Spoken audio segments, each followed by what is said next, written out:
Welcome to Plague Library. This channel will be dedicated to readings, and we're going to start with a spooky tale, that I really hope you guys enjoy. My name is Cho, I'll be your reader, and I hope to see you around. Now sit back, relax, and enjoy the first part of our tale. The Haunted Hotel by Wilkie Collins. Chapter 1. In the year 1860, the reputation of Dr. Wybrow as a London physician reached its highest point. It was reported on good authority that he was in the receipt of one of the largest incomes derived from the practice of medicine in modern times. One afternoon, towards the close of London season, the doctor had just taken his luncheon after a especially hard morning work in his consulting room, and with a formidable list of visits of patients at their own house to fill up the rest of his day, when the servant announced that a lady wished to speak to him. "Who is she?" The doctor. "A stranger." "Yes, sir. I see no strangers out of consulting hours." "Tell her what the hours are and send her away." "I have told her, sir." Well, she still won't go." "Won't go?" The doctor smiled as he repeated the words. He was a humorist in this way, and there was an absurd side to the situation which rather amused him. "Has the abstain lady given you her name yet?" he inquired. "No, sir. She refused to give any name. She said she wouldn't. Keep you 5 minutes, and the matter was too important to wait until tomorrow. There she is in the consulting room, and how to get her out that's all I know." Dr. Wybrow considered for a moment. His knowledge of women, professionally speaking, rested on his ripe experience of more than 30 years. He had met with them in all their varieties, especially the variety which knows nothing the value of his time, and never hesitates at sheltering itself behind the privileges of its sex. A glance at his watch informed that he must soon begin his rounds among the patients who were waiting for him at their own houses. He decided, forthwith, on taking the only wise course that was open under the circumstance. In other words, he decided on taking to flight. "Is the carriage at the door?" he asked. "Yes, sir." "Very well. Open the house door for me without making any noise, and leave the lady in undisturbed position in the consulting room. When she gets tired of waiting, you know what to tell her. If she asks where I'm expected to return, say that I dine at my own club and spend the evening at the theater. Now then, softly, Thomas. If your shoes creak, I'm a lost man." He noiselessly led the way into the hall, followed by the servant on tiptoe. Did the lady in the consulting room suspect him? Or did Thomas's shoes creak? And was that her sense of hearing unusually keen? Whatever the explanation may be, the event that actually happened was beyond all doubt. Exactly as Dr. Wybrow passed his consulting room, the door opened, the lady appeared, and laid her hand on his arm. "I entreat you, sir, not to go away without letting me speak to you first." The accent was foreign, the tone was firm. Her fingers gently closed, and yet resolutely on the doctor's arm. Neither her language nor action had the slightest effect in inclining him to grant her request. The influence that instantly stopped him on the way to his carriage was the silent influence of her face. The startling contrast between the corpse-like pallor of her complexion and the overpowering life and light, the glittered metallic brightness in her large black eyes, held him literally spellbound. She was dressed in dark colors with perfect taste. She was middle height and apparently middle age. Say, a year or two over 30. Her lower features, the nose, mouth, chin, possessed the finest, most delicate form, which is oftener seen among women of foreign races.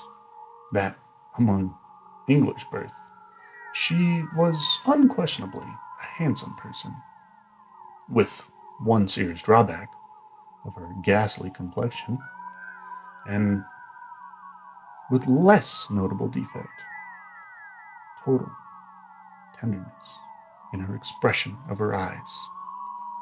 Apart from his first emotion of surprise, the feeling she produced, the doctor may describe such an overpowering feeling of professional curiosity. The case might prove to be something entirely new in his professional experience. It looked like, he thought, that it was worth waiting for. She perceived that she had produced a strong impression of some kind upon him, and dropped her arm. "You've comforted many miserable women in your time," she said. "Comfort one more today, please." Without waiting to be answered, she led the way back into his room. The doctor followed, closed the door. He placed her on the patient's chair, opposite the window. Even in London, the sun, on a summer afternoon, was dazzling bright. Radiant light flowed in on her. Her eyes met unflinchingly with the steely steadiness of the eyes of an eagle.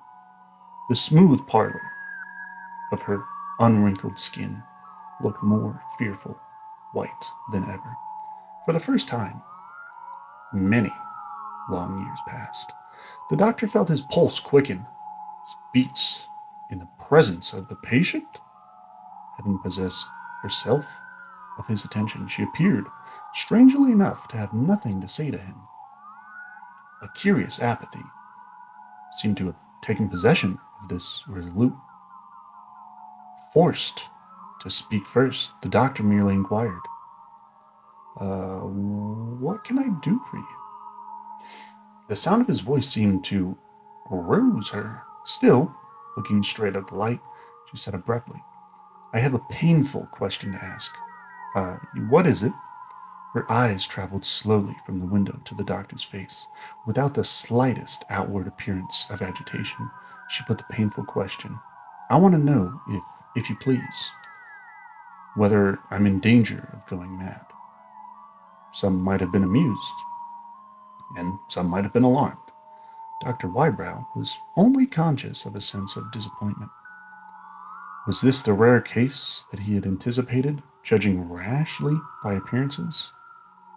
Was this new patient only just a hysterical woman whose malady was disordered stomach, whose misfortune might be a weak brain? "Why do you come to me?" he asked sharply. "Why don't you consult a doctor whose special employment is the treatment for the insane?" She had her answer ready on the instant. "I don't go to a doctor of that sort," she said, "for the very reason that he is a specialist. He has a fatal habit of judging everyone by the lines and rules of his own laying down. I come to you because my case is outside of all the lines and rules, and because you're famous in my profession for the discovery of mysteries in disease. Does that satisfy you?" "I'm at your disposal," he answered. "Let me try if I can figure out what is the matter with you." He put his medical questions.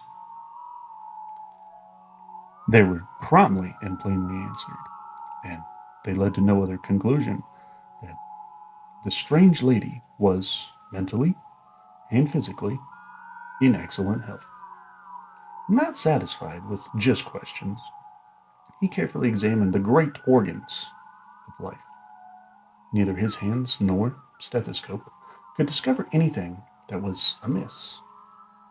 With the admirable patience and devotion to his art which had distinguished him from the time when he was just a mere student, he still subjected her to one test after another. The result was always the same. Not only was there no tenacity to brain disease, there wasn't even perceptual derangement of the nervous system. "I can't find nothing the matter with you," he said. "I can't even account for the extraordinary pallor of your complexion. You completely puzzle me." "The pallor of my complexion is nothing," she answered, a little impatiently. "In my early life, I had a narrow escape from death by poisoning. I've never had a complexion since, and my skin is so delicate I can't paint without producing a hideous rash.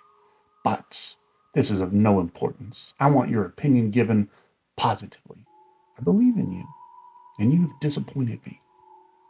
Her head dropped to her breast. "And so it ends," she said to herself bitterly. The doctor's sympathies were touched.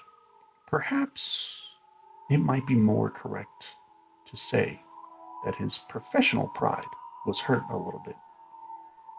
"It may end in the right way yet," he remarked, "if you choose to help me." She looked up again with flashing eyes. "Speak plainly," she said. "How can I help you?"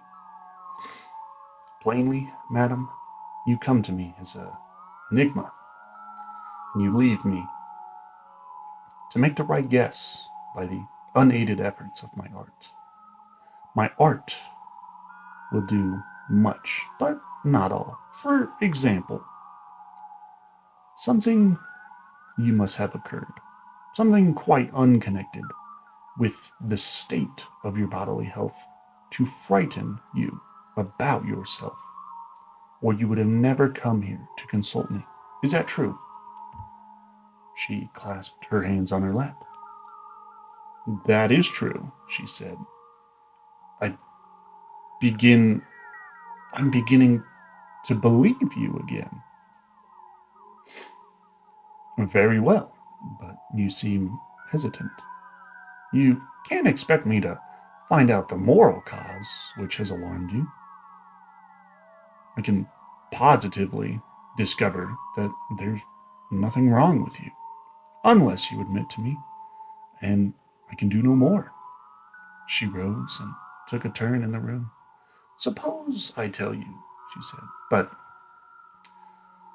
I shall mention no names." "There's no need to mention names. The facts are all I want." "The facts are nothing," she rejoined. "I have only my own impressions to confess, and you will likely think me to a financial fool when you hear what they are. No matter, I will do my best to make content for you. I will begin with the facts that you want. Take my word for it. They won't do much to help you." She sat down again. In the plainest possible words, she began the strangest and wildest confession that had ever reached the doctor's ears.